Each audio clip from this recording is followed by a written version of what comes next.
কেউ কর্মবাদীগণ বলেন কর্মই পুরুষার্থ, কর্মের দ্বারাই সব পেতে হয়। আবার কেউ বলেন কর্ম করেও কি হবে, যদি ভাগ্যে না থাকে তো আমি পাবো। এর সমাধান কি? কে বড়, কর্ম নাকি আমাদের ভাগ্য? দেখুন, কিছু মানুষ আছে তারা ভাগ্যের দোহাই দিয়ে জীবন কাটায়, কিন্তু চেষ্টা বা কর্ম করতে চায় না। এই ভাগ্যবাদীদের জিজ্ঞাসা করবেন তো, ভাগ্য কি আকাশ থেকে পড়ে? ভাগ্য কি মাটি ফুঁড়ে ওঠে?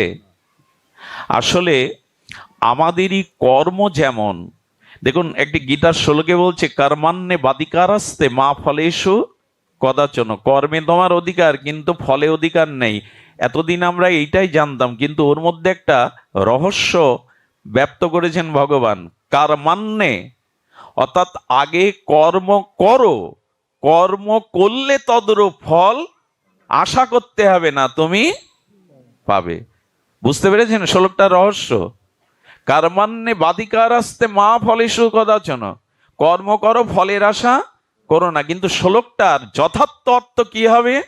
তুমি কর্ম যেমন করেছো, না চাইলেই ফল তাই পাবে। সুধীবৃন্দ, এই জন্য কর্ম চেষ্টা প্রচেষ্টা করতে হবে। আচ্ছা, বীজগুলো যখন মাঠে খেতে কৃষক ফেলে দিয়ে আসে, যারা বীজ তত্ত্ব জানে না, ফসল তত্ত্ব জানে না, তারা কি বলে জানেন? বীজগুলো নষ্ট করে মাটিতে ফেলে দিয়ে আসলো। ফেললো বটে, কিন্তু পরে কি নিয়ে আসে ক্ষেত থেকে? তার থেকে বহুগুণ ফসল সে ঘরে তোলে। আপনি যেমন কর্ম করবেন, আপনার ভাগ্য, আপনার বিধিলিপি তদদূপ রচিত হবে।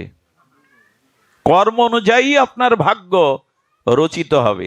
আচ্ছা, একটা কথা বলি, কাঁটার বীজ রোপণ করেছেন খেতে, কি বীজ বপন করেছেন?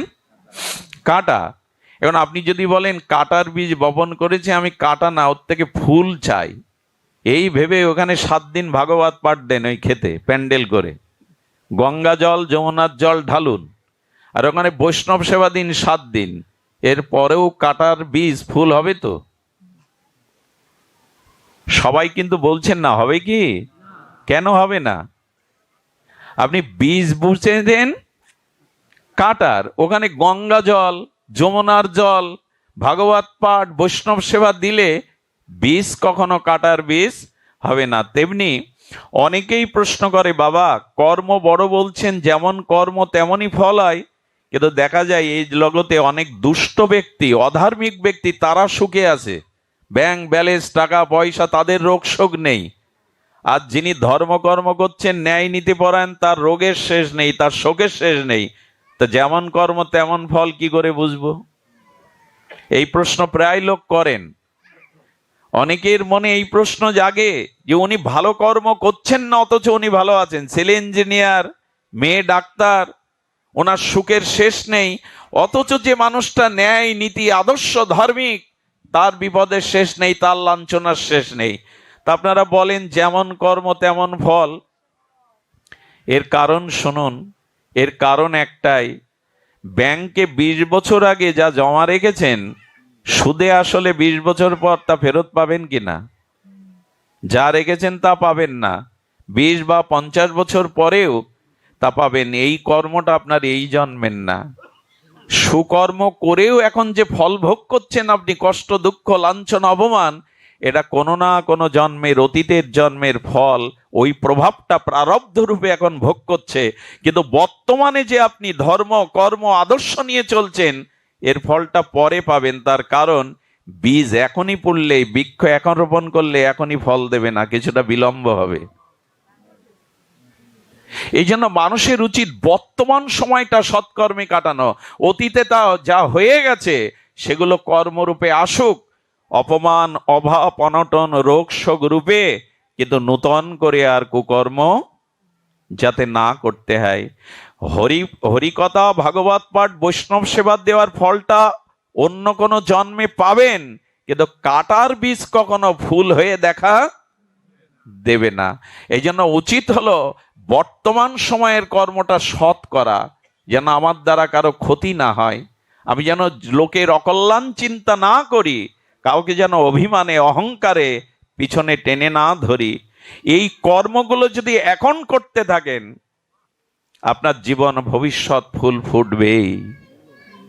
এই জন্য গোবিন্দ বলছেন ফলের আশা কি, কর্মই যেমন হবে তার প্রাপ্তিটা। আমি একটু বাস্তববাদী কথা না বলে পারি না, খুব ভালো লীলা বলে আপনাদের চোখের জলে ভাসালেই শুধু সংশোধন হবে না, চোখের জলের আগে দরকার হৃদয়টা পবিত্র করা, হৃদয়টা শুদ্ধ করা। চোখের জলের সাথে যদি হৃদয়ের স্বভাব শুদ্ধ না হয়, কুস্বভাব পরিবর্তন না হয় চোখের জলে, তাহলে ওই জল আবেগ মাত্র, ওই জল প্রেমাশ্রু নয়, ভক্তির অশ্রু নয়। যাত্রা মঞ্চে অভিনেতা অভিনেত্রীরাও তো কাঁদান আমাদের, তাতে কি হয়? শুনুন ভালো করে, হৃদয় শুদ্ধ, এই শুদ্ধ হৃদয়ের অগ্রে প্রয়োজন। কিন্তু আজ আমি বলছিলাম সবকিছু সার শূন্য হয়ে গেছে নারদের কথায়। সব থেকে বড় যাদের নিয়ে আমি 9 বছর বয়স থেকে অবিরাম এই গতিতে চলছি উল্কার ন্যায়, যাদের উদ্দেশ্যে তারা পাঠে আসে না। কোনো যুবক যুবতী এখানে নাই, আমার সামনে এখানে কোনো যুবক বসে নাই, কোনো যুবতী নাই, কিন্তু ধর্মকে জাতিকে বাঁচাতে গেলে এদের প্রয়োজন ছিল, এদের প্রয়োজন ছিল। কিন্তু এরা সনাতন ধর্মের নামযজ্ঞ ভাগবত পাঠ কীর্তনে আসে না। এই ব্যথাটা আমার 9 বছর বয়স থেকে। আমি কাঁধে উঠে ভাগবত পাঠ করতে গেছি, পিতার কাঁধে উঠে, সজ্জনের কাঁধে উঠে, কিন্তু ওদেরকে আমরা জাগাতে পারিনি, ওদের আনতে পারিনি। আচ্ছা, আমি আপনাদের একটু 40 বছর আগে ফিরিয়ে নিয়ে যাই, বা 30 বছর আগে, 30 বা 40 বছর আগে আপনারা লক্ষ্য করেছেন তখন কিশোর যারা ছিল, যুবক যারা ছিল, তাদের আর এই 40 বছর বা 30 বছর পর এখন কিশোর বা যুবকদের আপনি কি মিলাতে পারবেন সেই 40 বছর আগের আর এদের? আপনার কৈশোরটা, আপনাদের যৌবনটা যেভাবে কেটেছে, এখন কিশোর বা যুবকদের সেভাবে চলছে কি? নিশ্চয় না। পরিসংখ্যান বলছে সেভাবে না।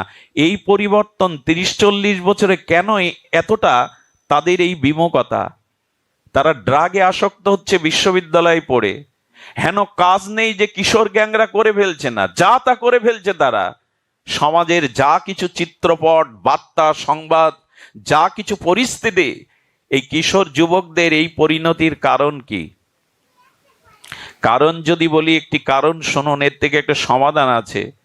একজন যাজ্ঞিক ব্রাহ্মণের পুত্র, ঘরে সুন্দরী সতী স্ত্রী আছে, পুত্রকন্যা আছে, আর তিনি যজ্ঞ করেন। পিতা যাজ্ঞিক ব্রাহ্মণ উপবিদধারী, তিনি যজ্ঞের কাঠ নিতে গিয়ে জঙ্গলে এক পতিতা বেশ্যার সাথে এক পরপুরুষের একটি অশ্লীল দৃশ্য দেখেছিলেন।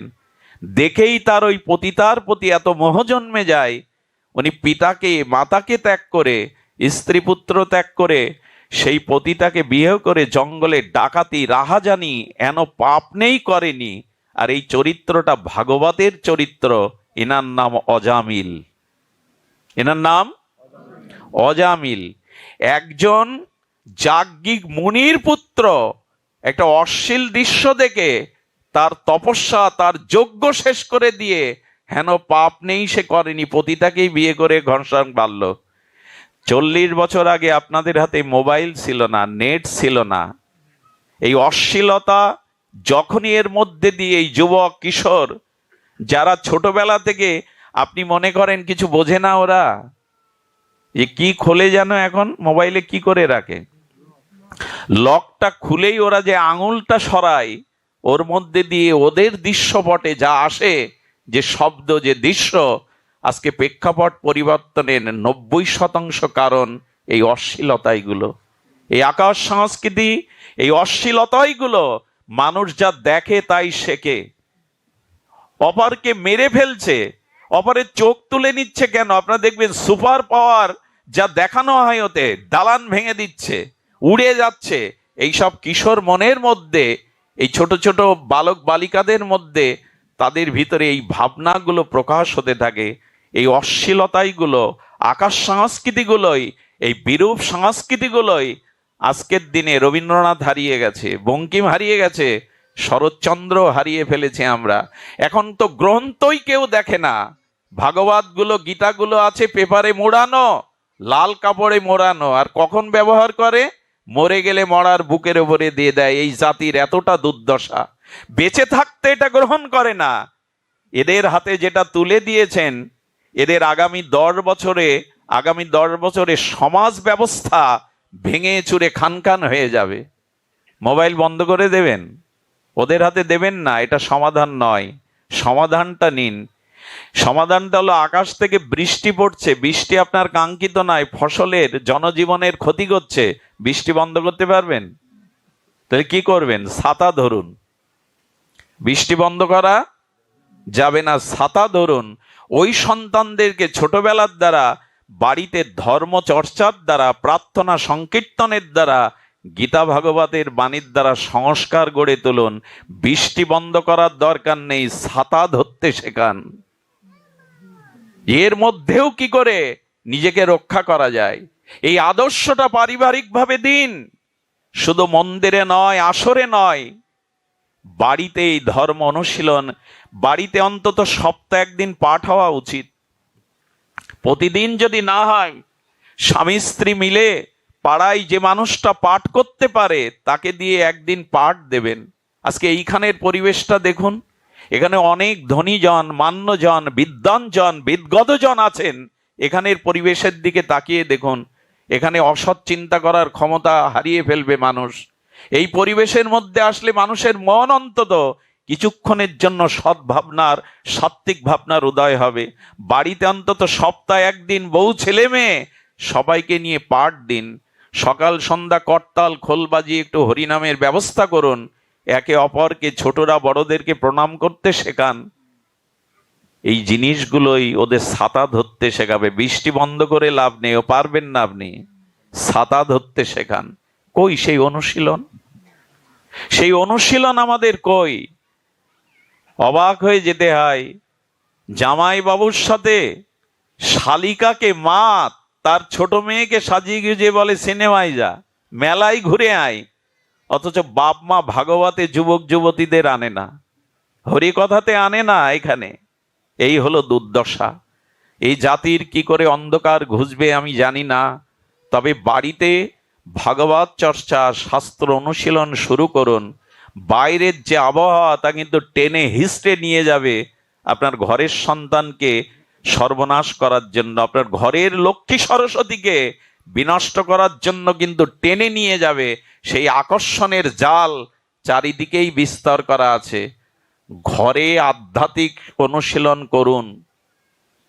কটা হিন্দুর ঘরে মায়েরা ভোরে মঙ্গল আরতি দেন? শতকরা 5% হিন্দুরা ভোরবেলা মায়েরা মঙ্গল আরতি দেয় না। তো সেই ঘরে অমঙ্গল ঢুকবে না তো কি ঢুকবে? যেখানে মঙ্গল আরতি নেই ভগবানের, সেখানে কি ঢুকবে? আর আমাদের যে দুর্দশার শেষ নেই। অনুষ্ঠানগুলো লাইট, প্যান্ডেল, গান বাজনা, এই রাজসিকতা কোথায়? সংস্কৃতি চর্চা কোথায়? সুস্থ ভাগবত চর্চা কোথায়? যেরা জাগবে। একদিন কালী পুজো তো 3 দিন 3 নাইট যাত্রা, 3 নাইট গানের কনসার্ট। মার সামনে এইসব করার কথা আছে চণ্ডীতে, ভাগবতে? আজ আমরা সেগুলোই করছি, আর তাই নিয়ে আনন্দ করছি। একবার দুর্গা পূজায় আমি পাঠ করতে গিয়ে দেখি 500-700 লোক রাস্তার পাশে দাঁড়িয়ে হাততালি দিচ্ছে। কি দেখছে জানেন? ড্রাইভারকে বললাম, ভাই একটু গাড়ি রাখুন তো, এখানে কি হচ্ছে? দেখলাম একটা ছোট্ট বাচ্চাকে অদ্ভুতভাবে বিকিনি পরিয়ে, কুসজ্জা দিয়ে, আর ওই বক্সের ডিজের গান দিয়ে, অশ্লীল গান দিয়ে নাচানো হচ্ছে, আর তার পিতার বয়সী, মায়ের বয়সী মায়েরা হাততালি দিচ্ছে তার ওই অশ্লীল নাচ দেখে। আর এগুলো আমদানি হয় সিরিয়াল থেকে। আমাদের পশ্চিমবাংলার যে গানের কনসার্টগুলো হয় না, ছোট, আচ্ছা কাঁঠালকে যদি জোর করে পাকান, কাঁঠালকে যদি জোর করে অসময়ে পাঠান, সেটা স্বাদ হবে? যে বয়সে যেটা জানার দরকার তার থেকে অধিক পরিমাণে জেনে যাচ্ছি আমরা। যার যে বয়সের যে স্বভাব, তাকে চাপিয়ে দেয়া হচ্ছে এই সংস্কৃতির নামে। এখন তার অবস্থা কি হবে? এসব কথা শুনতে আপনারা আসেননি, কিন্তু বলছি এই কারণে, এই ভাগবত অনুষ্ঠান থেকে যদি আমরা গৃহে কিছু ফিরিয়ে না নিয়ে যেতে পারি, আমাদের স্বভাবে যদি একটি স্বভাবও নিয়ন্ত্রিত না হয়, তবে এই ভাগবতের অর্থ কি দাঁড়ালো? এই ভাগবতের সার্থকতা কি দাঁড়ালো? যদি আপনি ভাগবত এসেছেন এখান থেকে যদি নূতন চেতনা, নূতন ভাবনা নিয়ে ফিরে না যান, তাহলে হলোটা কি? সুধীবৃন্দ, এই জন্য কথাগুলো বাড়ি গিয়ে মনন করবেন। ভাগবত শ্রবণ করে মননের কথা বলা আছে। গাভীগুলো সারাদিন লতা পাতা তৃণ খায়, ওরা ওই সময় খায় না, গলৎকরণ করে। গাভীগুলো কি করে? তৃণ ঘাস সারাদিন ধরে গলৎকরণ করে, খায় না। খায় কখন জানেন? গোয়ালে গিয়ে ওই খাদ্যগুলো তুলে জাগর কাটতে থাকে, চর্বণ করতে থাকে, গালের জিহ্বার লালা দিয়ে চর্বণ করতে থাকে, আর তখনই ওটা খায়। হরি কথা শুনে বিছানায় মাথা দিয়ে চিন্তা করবেন, এই যে কথাটা বলে গেলেন, এই কথাটা মনন করবেন, চিন্তা করবেন, আমার জীবনে কি করে আমি প্রতিফলন করাতে পারি। হরিকথা শ্রবণে মনন করতে হয়। ঘোল তো রয়েছে, মন্থন না করলে মাখন উঠবে? ঘোল রয়েছে, মন্থনটা তো করা চাই, নাহলে মাখন কি উঠবে? যা শুনলাম তা মনের দ্বারা আমাদের মনন চাই, এই মননের দ্বারাই আমাদের জীবনে নেমে আসবে। কিন্তু মনন আজ কি করব? যা বলি তা কি শুনি আমরা? শ্রীকৃষ্ণের মুরলীধ্বনির বংশীধ্বনি হয়েছে, সেই বংশীধ্বনি গোপীরা কোথায় ছিল? গোপীরা ছিল গৃহে। কেউ শুনতে পেল না, গোপীরা শুনলো কেন? শুনলো কেন জানেন? মনে করুন ঢাকা বেতার যন্ত্র থেকে আপনার ভাই আজকের বেলা 9টার সময় তার বংশী বাদন প্রোগ্রাম আছে, তা আপনি সবাইকে ডেকেছেন, এই দেখো ঢাকা সেন্টার থেকে, বেতার থেকে আমার ভাই আজকে বংশীর ধ্বনিতে, আর তিনি বাঁশি বাজাবেন, রেডিও খুলে বসেছেন। এখন 9টার সময় সেই লাইভ সম্প্রচার শুরু হলো, আপনি ঢাকা কেন্দ্রে না দিয়ে কলকাতার কেন্দ্রে দিয়ে রেখেছেন। এখন বলছে বাঁশি বাজে না কেন, বাঁশি শুনতে পাচ্ছি না কেন? বাঁশি কি বাজেনি? বাঁশি বেজেছিল, কিন্তু আপনার মনরূপ সেন্টার অর্থাৎ আপনার ঢাকা কেন্দ্রের থেকে আপনি কলকাতার কেন্দ্রে দিয়ে রেখেছেন, তো বাজলে বুঝতে পারবেন। তেমন শাস্ত্রে বলা হচ্ছে গোপীদের তনু মন প্রাণ সবসময় কৃষ্ণের ভাবনায় রত থাকতো। ওই কৃষ্ণের বংশীর রূপের মাধুর্যের কথা ভাবতো সারা সময়। গৃহে বসেও তারা শ্রী গোবিন্দের চরণ, তার নাম রূপ লীলা চিন্তা করতো। এই জন্য বাঁশি ওরাই শুনতে পেয়েছিল। সেন্টারে দেওয়া না থাকলে শুনবেন কি করে?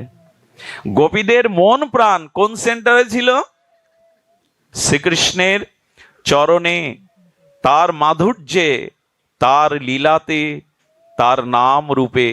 এই জন্য ওরাই শুনতে পেল। গৃহে অবস্থান করেও ভগবত দর্শন হয়, গৃহে অবস্থান করেও ভগবত প্রেম ভক্তি লাওয়া যায়, যদি গৃহে থেকেও মনটা ভগবানকে দেওয়া যায়। আমরা দেই তো। সংসার ছাড়তে হবে না আপনাদের, গৃহ থেকে কোথাও যেতে হবে না আপনাদের।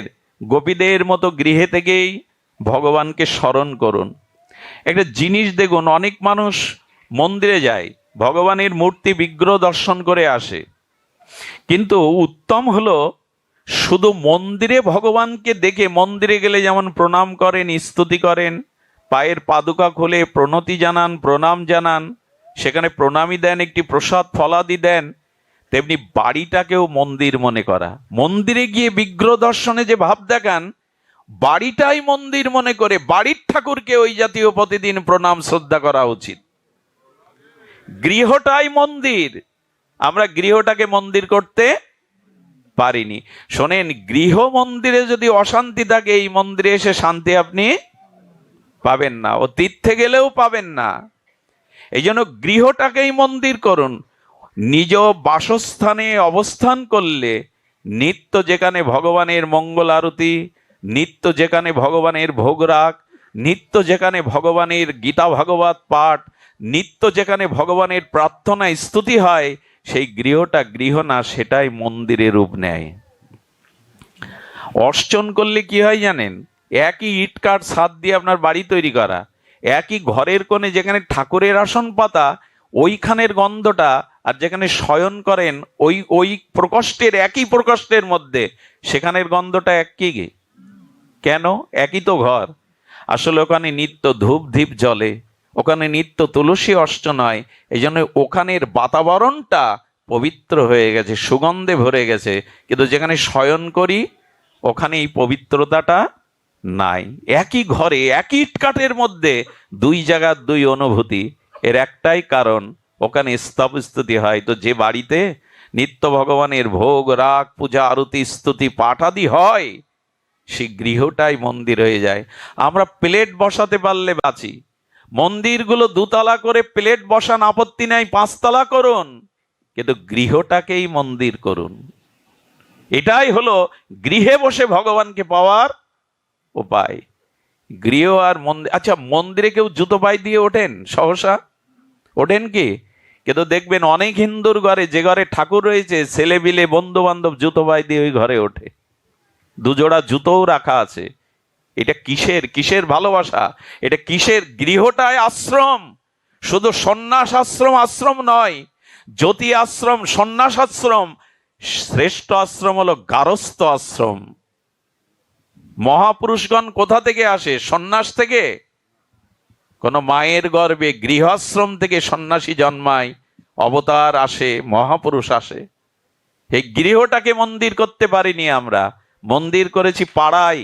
পাড়ায় মন্দির করুন, নগরে মন্দির করুন, ক্ষতি নয়, কিন্তু গৃহটাকে মন্দির করুন। গোপীদের প্রেম এতই, তারা গৃহে থেকে রাত দিন গোবিন্দের স্মরণ করত, মনন করত। এই জন্য দূর থেকে কৃষ্ণের বাঁশি বাজলে ওদের মনেই সাড়া দিত। গিরিরাজ গোবর্ধনে বংশীধ্বনি হচ্ছে, গোপীরা তা শুনতে পেত। কিছু মনে করবেন না।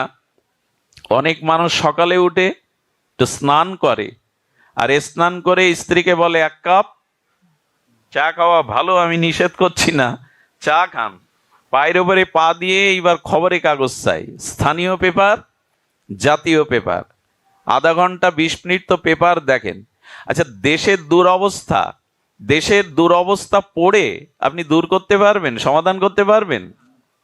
কিন্তু 20 মিনিট 30 মিনিট যে ব্যক্তি খবরের কাগজ পড়ে, পড়ুন, নিউজ পড়ুন, আমার আপত্তি নেই, কিন্তু ওই স্নান করে এসে ঠাকুর ঘরে গীতার একটা শ্লোক পড়তে 5 মিনিট লাগে। কতজন পড়ে সেটা? সকালবেলা উঠে চা খেলেন, কিন্তু যে বাড়ি মায়েরা ঠাকুরকে সকালবেলা অর্চন করে, ওই অর্চন করতে গিয়ে রাধা মাধবের চরণে তুলসী দিয়ে যে অভিষেকের জল, ওটার নাম চরণামৃত। প্রতিদিন চা খান, কজন হাত তোলে বলুন তো প্রতিদিন চরণামৃত পান করেন?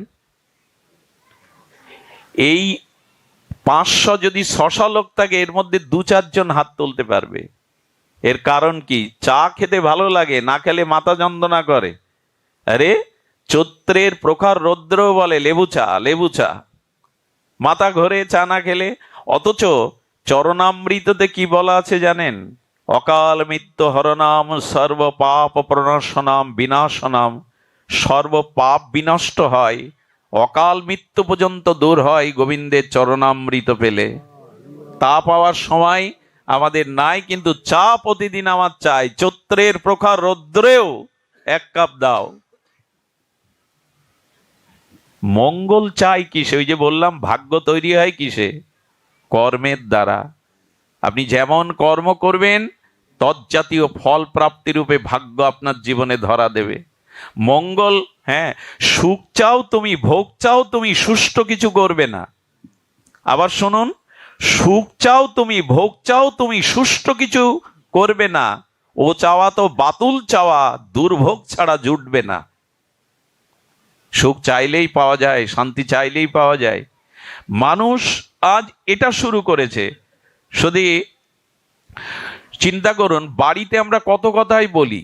আচ্ছা, কিছু কিছু মানুষ আছে, বিকেলবেলা মায়েরা বাবারা বাড়িতে যারা আছে ওদের সাথে কথা বলে পুষায় না, ক্ষুধা মেটে না, পাড়ার কোথাও চলে যায়, সেখানে গিয়ে 4-5 জন নিয়ে বসে। আর ওই গল্প যদি একবার শুরু হয়, কি গল্প জানেন? আমার বড় জামাই প্রফেসর আর মেজো জামাই ওসি, পাশে যারা থাকে ছোট জামাই, শুরু হয়ে গেল। এত কথা যে বাড়ি কোলাচ্ছে না, বাড়ি পোষাচ্ছে না, এই জন্য কারো চায়ের দোকানে পাড়ায় চলে যায়, ওই নিয়ে শুরু হয়। শাস্ত্র বলেছে, আন কথা না বলিবে, আন কথা না শুনবে, সকলেই করিবে পরমার্থ।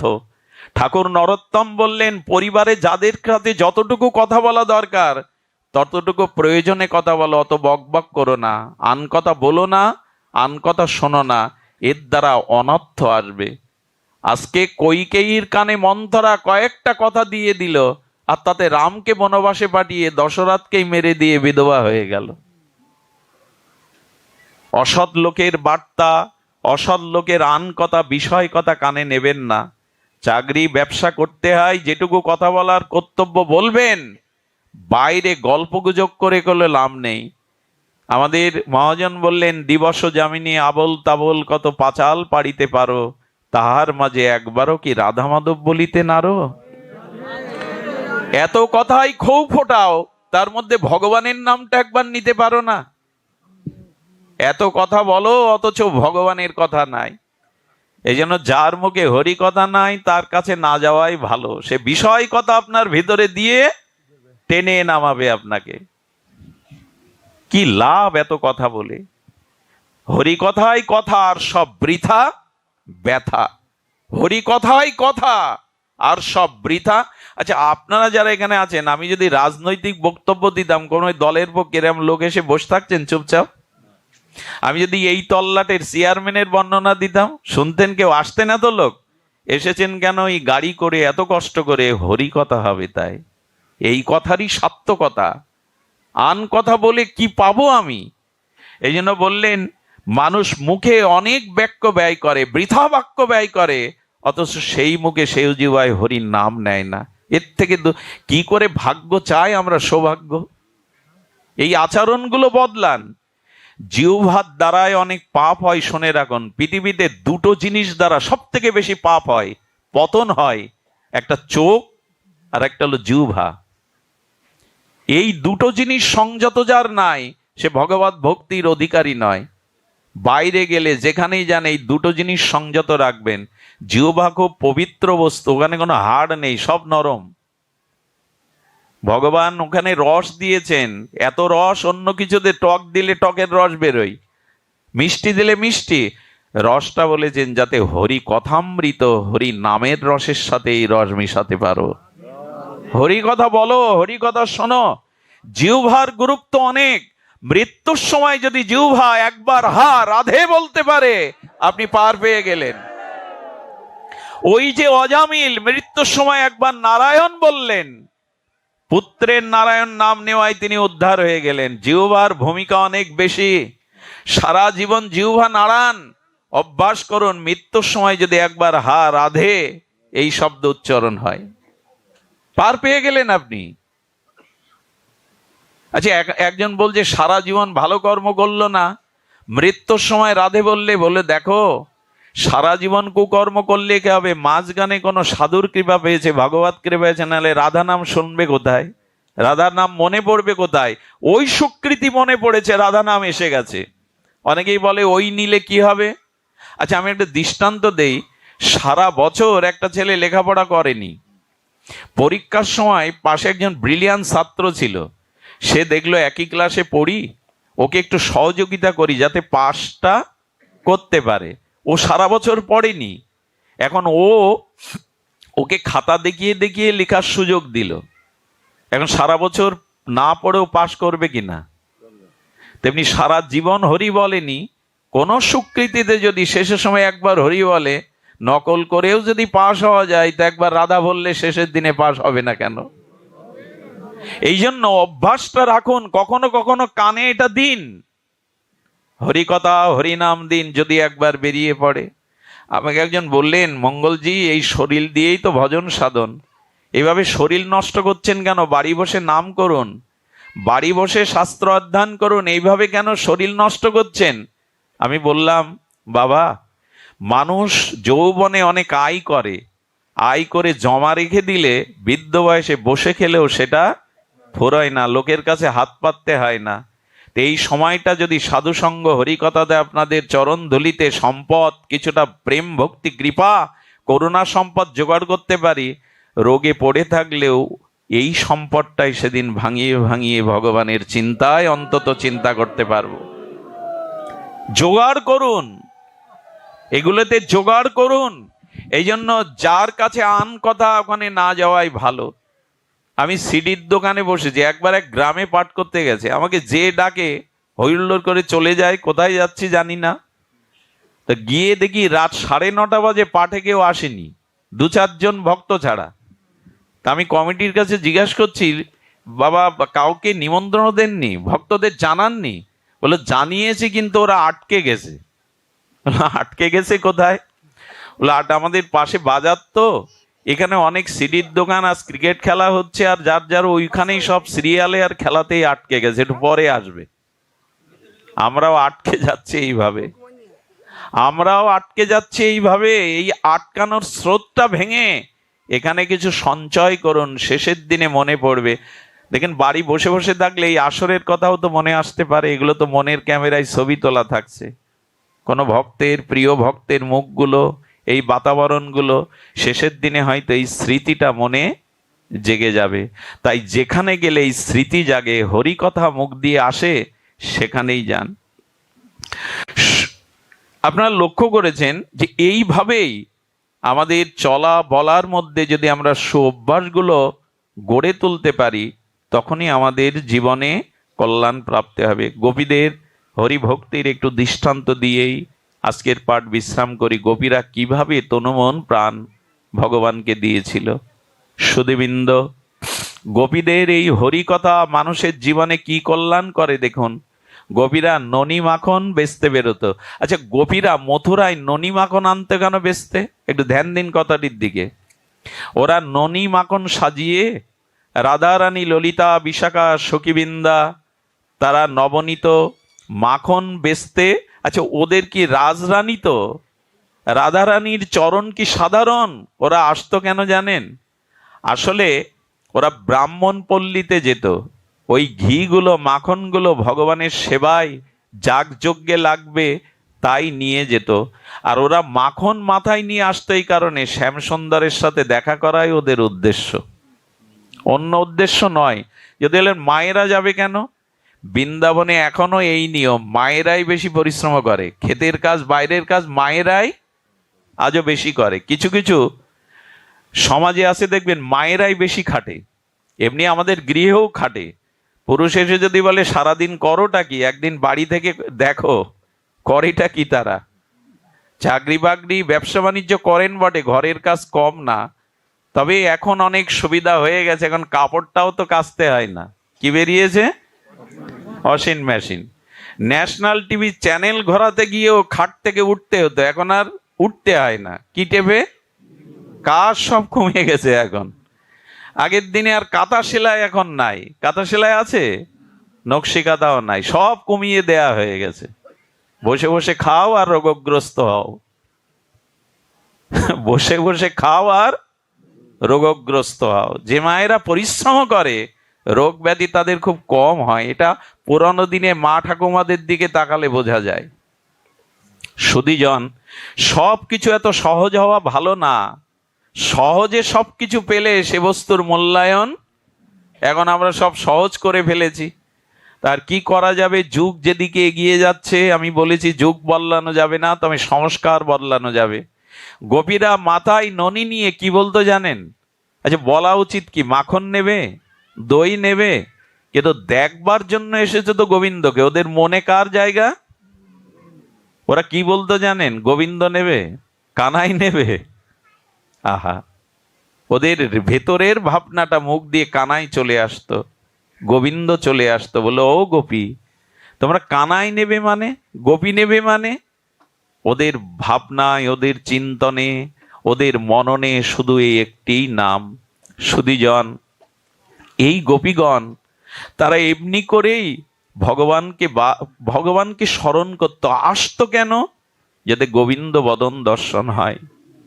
সুধীবৃন্দ, একটি লীলা বলেই দেখুন, গোবিন্দ যখন উত্তর গোষ্ঠে ফিরতেন, দাদা বলরাম সুবল সখা নিয়ে, গাভীকে নিয়ে, আর এই গোমাতা গাভীদের নিয়ে শ্রীধাম বৃন্দাবনে গোধূলি লগ্নে পশ্চিম দিগন্তে বিচিত্র রঙের সমাহারে আর গোখুর উত্থিত ধূলিকণাগুলো শান্ত গোবিন্দের ঘর্মের বদনে এসে মিশে যেত। গোবিন্দের সেই কেশমালা, যখন এই মুখের কাছে এসে পড়তো, আর ওখানে ধুলি আর ঘাম মিশে এক অপূর্ব বদনে সুখদেব গোস্বামী চেয়েছে দেখছেন কি তার অপূর্ব সৌমদর্শন। এই রূপ দেখলে আর অন্য রূপ চোখে ধরে?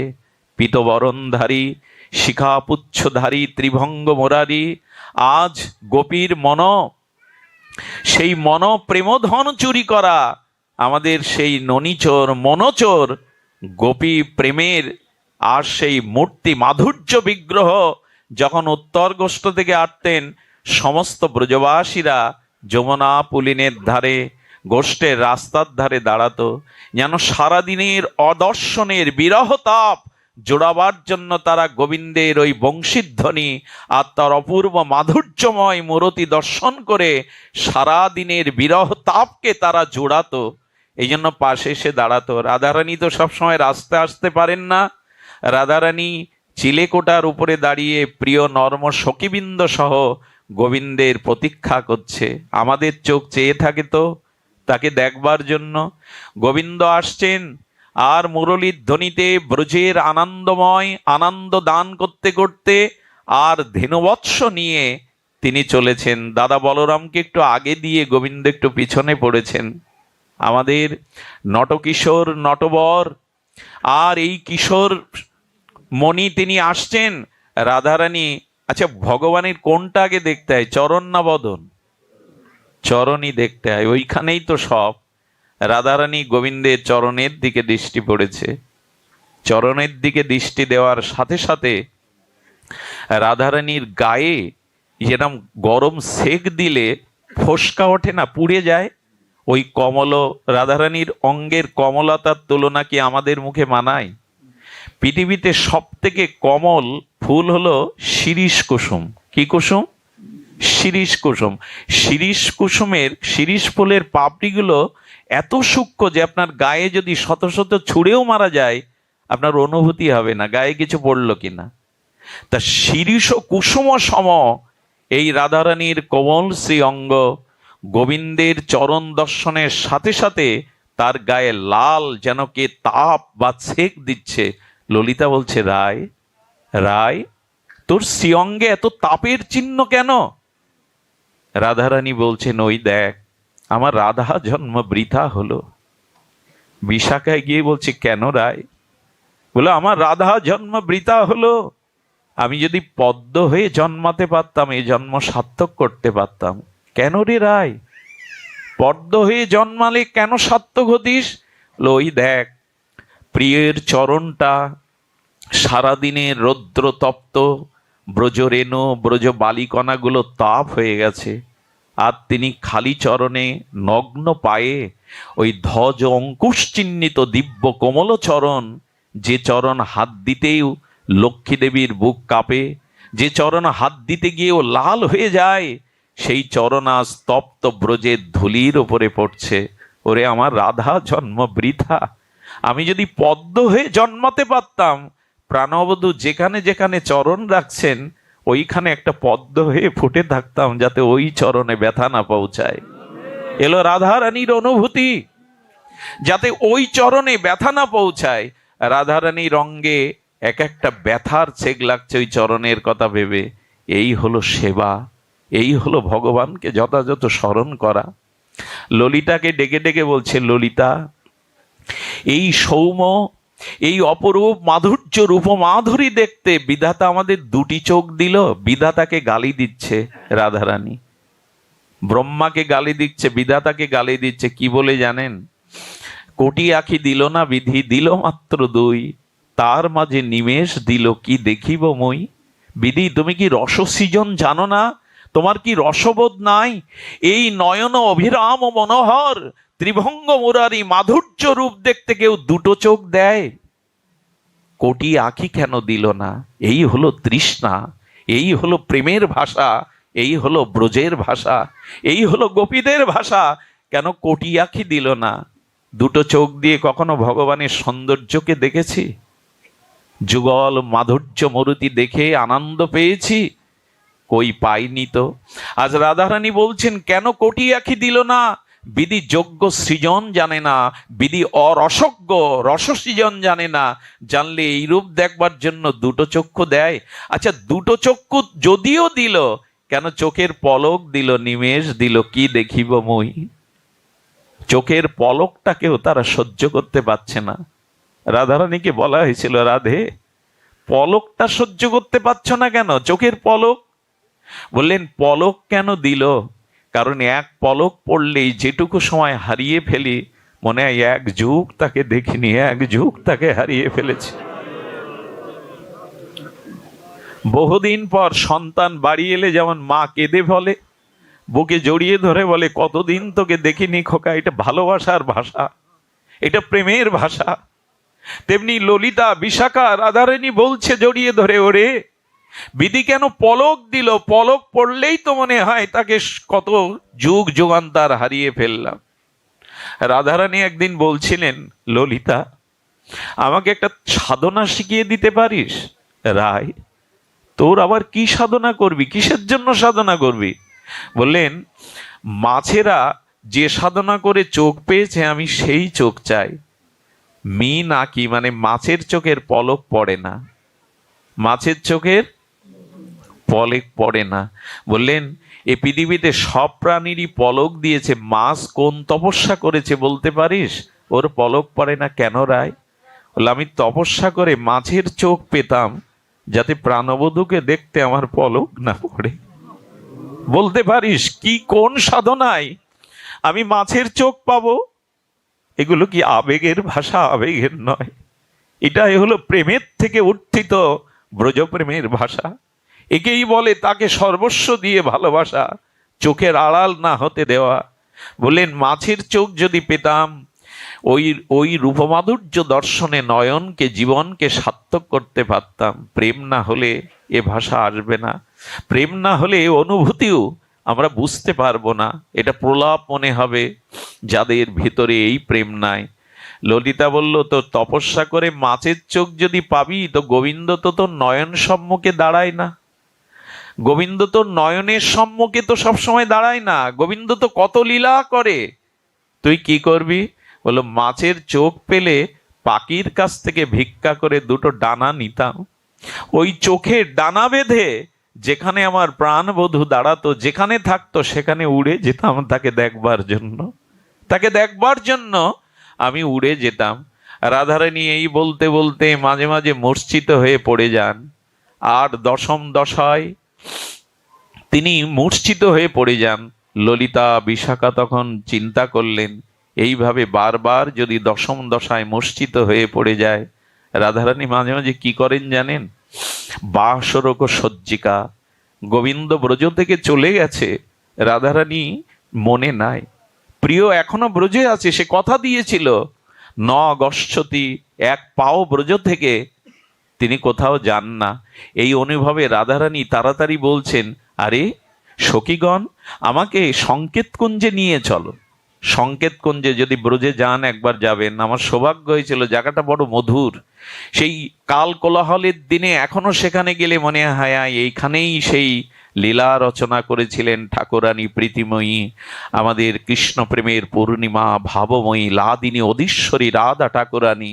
সেই সংকেত কুঞ্জে গিয়ে সখীদের বললে, আমার পায়ে আলতা পরিয়ে দে, আমাকে লাল শাড়িতে সাজিয়ে দে, চোখে কাজল দিয়ে বধূ বেশে সাজিয়ে দিলেন। আর রাধারানী বললেন, তোরা বাসর সজ্জা কর, সেই ফুলের দ্বারা ব্রজের গুগ্ন ঔষধি লতা পাতা দ্বারা বাসর সাজিয়ে ঘোমটা পরে ললিতা বিশাখাকে দৌড়ে রেখেছেন, আমার প্রাণবধূ আসবে। ব্রজে কিন্তু গোবিন্দ নাই। রাধারানীর বাসসজ্জিকা ভাবে আজ বধূ বেশে এইভাবেই আর অপেক্ষা করছে। একটা গাছের পাতা নড়লেও পড়লেও মনে হচ্ছে ওই বুদ্ধি প্রভুর প্রিয়ের চরণ বেজে উঠল। গাছের শাখায় শাখায় যখন শব্দ হচ্ছে, বলল ওই চরণের নুপুর ধ্বনি যেন হলো, কেঁপে কেঁপে উঠছেন। প্রভুর অপেক্ষা করতে করতে সারা নিশি হয়ে গেল।